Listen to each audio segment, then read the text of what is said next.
I want to introduce to you the new Mathews V3X. It's a 2022 model, and it's kind of a culmination of Mathews technology going back 30 years. And what's interesting about that is, and full disclosure, I'm biased. I've only shot Mathews for the last 30 years. It's literally 1992 when I started shooting a Mathews, and you know, I love them. I'm loyal to brand. At the same time, there's never been a reason to switch for me. I like Mathews. I rely on them for first my passion for whitetails. I didn't develop my whitetail business till 05. So there's a lot of years in there where I just hunted. I love hunting whitetails. I've always hunted right from the beginning of the season to the end of the season. Last year I hunted until the end of January in Wisconsin with tags. Usually hunt multiple states, have for many years. And so my roots are all hunting based. I shot professional archery for many years. It was on Mathews Factory Pro staff. Whether it was indoor archery, outdoor field and hunter, MMA rounds, or certainly 3D archery, I relied on my Mathews and all the different models that are along the way. And so this is pretty cool to look back and when I was reading some of the information on this bow, to think about that they've been around for 30 years and this is a culmination of that technology is pretty cool. And what I've noticed along the way with Mathews is that they've been able to increase the speed while at the same time maintaining an extremely quietest bow, the quietest bows in the industry, with the least amount of vibration. And there's reasons that they can do that and talk about it, but most importantly is I was able to use this in the field, and I usually get a little bit of preview on it, but it's been since around the end of September that I was able to start shooting this. We're shooting this video in early November. So I have shot one grouse with it up north, but I've been able to shoot two really nice bucks with it and deer hunt with it quite a bit. And by the time you see this video, maybe a couple does in the mix too. I'll also be using this bow, as I do almost every year, for opening day of Wisconsin's gun season. I love sitting with my bow. Unfortunately, you can't do that in Minnesota unless they change the regulations this year. But I love sitting with my bow in Wisconsin, and I do that over half the time, and it's because I can rely on my bow. It's a hunting bow. I can rely on it. I have no reason to guess it, question it. And so if I'm going to set up in thick areas, back in thick cover, which I like to do near bedding areas for opening day of the gun opener, and my shots are 30 yards, 35 yards or less, then I might as well sit with my bow. It's not that I don't mind shooting them with a gun. I'll sit with a shotgun tomorrow for Minnesota. I use them a muzzle loader a lot, even during gun season. That's what I prefer almost. But the bottom line is that I rely on my bow not only for shooting, my love of shooting archery, going back to my target days, but I just like to hunt. So this is more of a hunting review, and as it relates to hunting, we'll leave it up to someone like Chris B. If you check him out, Chris B Archery, a friend of mine. I like Chris B, have a great amount of respect for him, but he'll do a full detailed bow review, I'm sure, without even asking him. I know he is. But again, I've enjoyed a lot of time in the field with this and collecting some B-roll and out in the stands, and I was able to shoot a couple bucks with it, and hopefully some more by the time you see this. So we'll get to some details here. I have two bows. I have the new V3X. This is one I've been using this year. You can notice there's one arrow. It's because I've been breaking a few. I haven't replenished it after the last buck I shot this week over in Wisconsin. And then here's the V3. This is a 31.5, and I really like the V3, the 31, and I like that longer axle just for pure joy of shooting. And at the same time, let's face it, you know, I started out with 40 some inch bows, 46, 44, whatever they were back in the day, 48. And so, you know, back in the 80s. So these bows are extremely short to me. This is the 29 inch version of the new V3X. This is the longest version of the V3, the 31 inch. And you can see there's a lot of similarities here. I brought this one out. This is one I'm actually gonna set up. I might even shoot indoor with it this year, but certainly longer distance outdoor. Or I'll get one of the 33 inch models that they have in the V3X. And so this is the 29, they have the 33, and you know, they've gone really short. I think the V3 was, they had the 27 inch, and I had the 27 inch too. I liked it. But I'm more in that more moderately short range where I like the 29 inch, I like the 31, even that 33, but certainly 29, 31 for hunting around that is what I prefer. I like that bow. A lot of times, depending on where I have to hang my bow and what's going on, I'll literally put this cam right here on the base of my tree stand. We have steel mesh. We use the family tradition tree stands. So when this is sitting here, then I'll lean that bow back into my legs. And so I like it to be a little bit taller. You know, I don't want it down there by my knees, you know, too short. And I've been doing that for 30 years and over 30 years with hunting that style. Back into the, if you guys, some of you remember the lock-on lem, had a plastic base and carpet on it. It's going back a long ways. But this is the V3X. And you can see there's not a lot of difference, but I want to point out some really big differences. First of all, something similar is a 6-inch brace height. So which is perfect. You're not getting down to 5, 5 1/4. So when you're shooting an appropriate draw length, which is always extremely critical, you can always tell when someone's shooting too long of a draw length. It's easy to see because their back is bent. In order to take up that slack, you have to bend your back, lean back. You start getting lower back pain. And then look what happens when you do that. When you lean back, it pushes your forearm into the string. So when your draw length is too long, that's when you get slap on your wrist. So if you're shooting a good draw length, you're shooting your appropriate draw length, even a little bit long, just barely a little bit long, you can get away with not smacking your wrist all the time and having to use an arm guard to keep from throwing your arrow, because if that smacks your wrinkled coat, it's going to throw the arrow a foot off at 30 yards. So it really can throw it drastically off. So you have your right draw length, 6-inch brace height. On the 33-inch model, it's a 6.5-inch brace height.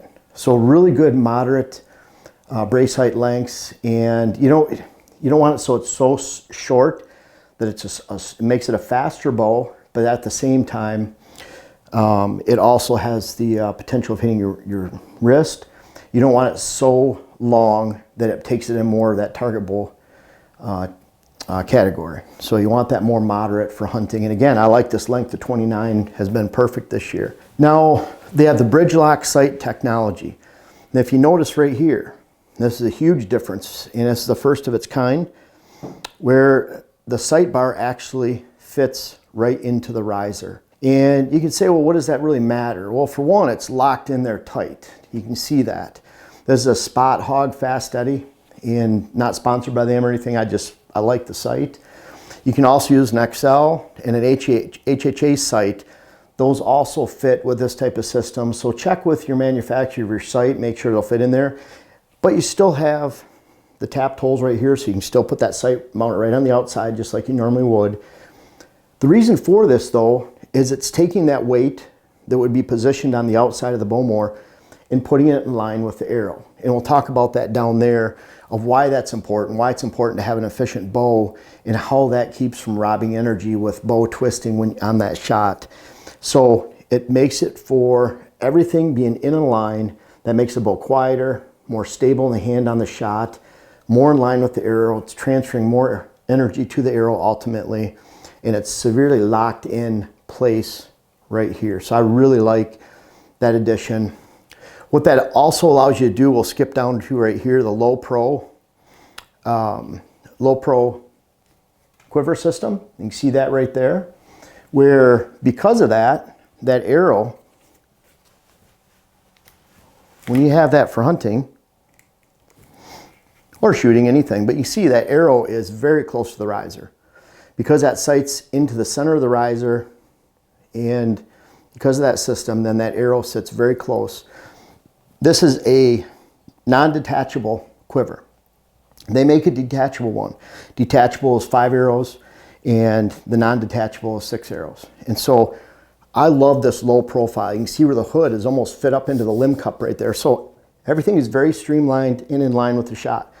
I'm the type that keeps my quiver on all the time, 100% of the time on my hunting bow. The reason for that is we'll hunt 25 different stand locations in 2 states. I might go down to Kentucky. I was there in Kentucky in early October. I might hunt public land somewhere. I never know where I'm going to hang my bow or be able to hang my quiver. I don't want to have to reach back and grab another arrow. I had to, unfortunately, grab another arrow very fast in the stand this year, and I was able to get a second shot. I needed to get a second shot, unfortunately, on that buck, and made a really good shot on that. And the buck expired quickly, and it was because I could grab an arrow out really quick. But the bottom line is, I don't know where I'm going to be, even just walking in. If I'm walking in and my quiver's on my bow, and I need to take an arrow out and shoot at a buck under my stand or near my stand or on the way in, I want to make sure I've practiced that over and over and over again. So I don't want to practice with my quiver on and my quiver off. The lowest hole in the bucket is if you just keep your quiver on, that's the way you're going to hunt, then your arrows are always on there. You're always practicing with your quiver on. And because this is built in more and more in line, and these arrows fit closer to the riser, then you're going to have less torque on your bow, easier to shoot, and everything's in line. So I'm a huge fan of this new system alone right here. But there's something also really cool, the stay afield system. And I have that here. And this is something that's going to be very subtle. You're not even going to notice. You see these pegs that they added on the cams. The cams are the same. They've added these pegs. What that allows you to do, this is not a replacement for a bow press. You know, Mathews, I don't think, I could be wrong, but I don't think they want you to buy this and say, okay, I don't need to buy a bow press. But what it allows you to do is it's simply stay afield system. So we used to drive 7 hours one way to hunt down in Wisconsin. We sometimes brought 2 bows because if something happened to the bow, to get something repaired and done overnight was impossible, especially when it came to your string. Whether it was tying in a peep sight, putting an extra twist in your string and a newer bow, the string loop, something. This allows you to take a string and you can squeeze your bow together, squeeze the limbs, it turns the cams. By doing that, then you can clip a string that Mathews has from one corner to the other, and you can change a string or a cable one at a time. So that allows you, if something happens to your string, you're out west, you're on a big western hunt, you don't have access to any kind of archery shop, pro shop, or equipment, you can literally change your string or your cables in the field when need them, and that's why it's called the stay afield system. You know, it's pretty cool. So the stay afield system and the new bridge lock sight technology with that right here, those are the big additions. The new length, the longer lengths too. They also have the new color on here, a new color called granite. And granite is this gray color. I think they offer about 8 solid color options. I love the solid color options. Also with the limbs right here, it makes for a very sharp looking bow, and it blends in the woods. So I like this dull granite, grayish, brownish color, whatever you'd call it. But you know, I'm a really big fan of that. So quite a few major changes as far as the functionality of the bow, as far as being able to stay afield longer, the low profile quiver, getting that sight tucked into the riser.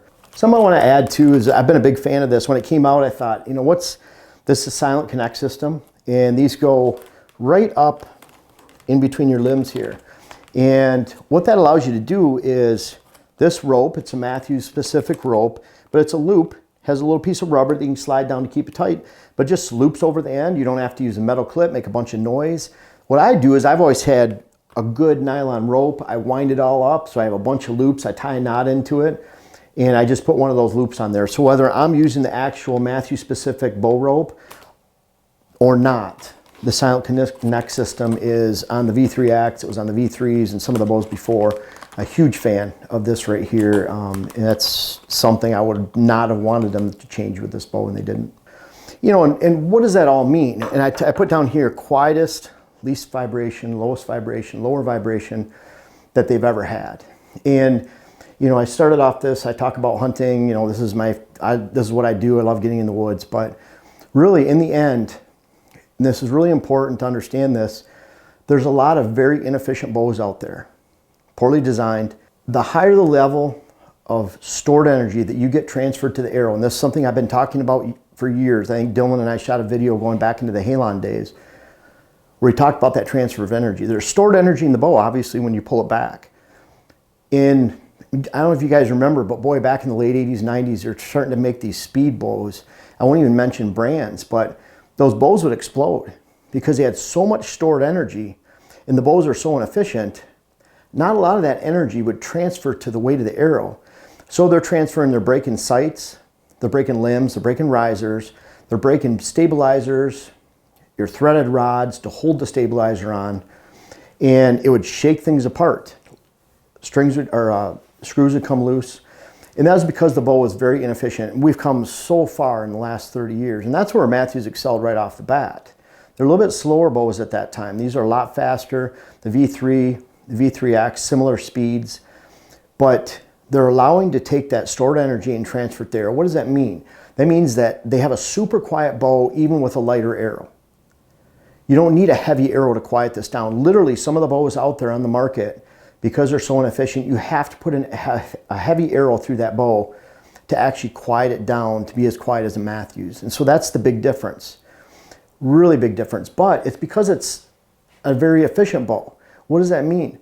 That means it's quiet, of course. That means there's less vibration. There's less movement on the shot. When you have everything in line, when you have the sight built into the riser, when you have a low profile quiver, this bow is actually, all the other bows they've ever made, they've tested as a bare bow. They've tested it because when you add equipment on there, you add noise, it makes it more efficient. This bow is just as efficient with the equipment on it, in the equipment that's designed to shoot with these Mathews now. So now we're testing these bows with the equipment so that you have a whole setup system for hunting. It's quiet, it's in line, the stored energy is transferred at a very high percentage to the arrow. That makes it very quiet, and that makes it more accurate. So the accuracy, the vibration free, making it a very quiet bow, makes it the perfect hunting bow. And so there's really no need, when I say that I'm biased and I've always shot Mathews, there's no need for me to change to shoot something else. All this technology right here, it equals the bow. It's something that, it's a quiet, incredibly strong bow. And what I mean by that, it's not going to be something that you hear out on the range making a bunch of noise. And I can talk about my shots this year. Both bucks on the shot did not react to the arrow, and they were very close. And it wasn't because it's a super speed. I'm not shooting ultra light arrows, as you guys know, and I'm not shooting ultra heavy arrows. I'm using a balanced arrows. Balance is important in life, let alone arrow choices and bow setups. What that does, it creates a quiet bow, but it also gives me good trajectory. My first shot on and one, there's a vine blowing in my way. He actually was standing broadside at about 19, 18 yards, and I couldn't shoot. That vine came free before I got out in the stand. I get out the stand, I realize that there's deer around. I can't get down and move it. I should have at some point when some deer left, but I didn't want to spook anything. I was really hopeful. On Sunday, it was the start of a big cold front. It was October 31st. And so on that shot, the vine kept blowing into my sight picture. And when he was perfectly broadside, I didn't take the shot. I was at full draw. So I had to lean out away from it. When he's turning, quartering away, I shot. You can see in the video that the arrow just touched the vine, went in. Because of the great penetration with the arrow setup I have, I'm using the Muzzy, the hybrid Trocar HBs, the hybrid broadheads. I've used those for a number of years. They get great penetration. I got good penetration, and that's something, just as a side note, when you're shooting deer, you get much more forgiveness on a quartering away shot, whether it's 5 times, 10 times more, it's significant than you do quartering towards. And I know that from personal experience, shooting 100 deer with a bow or whatever it's been. It's when that deer is quartering away, and that's what happened. I had a quartering away high left hit, back, went right up into the vitals. The whole back end of the deer was taken out. You can actually see him die in the video up in the corner, but he expired very quickly. The next buck, with my pins, I used my 20, 30 yard pin. I gapped it. He had stopped at another point. I just had it in my head and just got excited on the shot. And I can say, after shooting 150, 200 deer, whatever, with gun, bow, muzzleloader, shotgun, whatever it's been, I get really excited on the shot still. I get still shaking. That's why we all do it. I think Dylan, he just shot a buck, what, 2 days ago, Dylan? Yep. And no, it was yesterday. And when you text me, I thought it was so cool. I shared it with friends of mine, but Dylan texted, he said he's on public land, taking a boat in, scouting, first time going to the land. So all do it yourself. And so that's cool in itself. But he said he shot a medium-sized 8-point or whatever it was, but he said he was shaking like it was a booner. And that's what it's about. We do that with does, everything else. I'm not making an excuse for my shot. I hit the buck high. He went down immediately. And because I had my quiver on, I was able to immediately, as soon as I saw that hit, I grabbed another arrow, put it on the string, pulled back, and with the integrate rest right here, then my arrow sitting in there, you can flip it up ahead of time. What's nice in the stand, so you can flip it up, it holds the arrow. This is a Mathews rest, it fits right on your bow. Use these for a number of years. But at the same time, you don't have to shoot with it like that. I just threw the arrow on there, and then when you pull your string back, that flips the prongs up.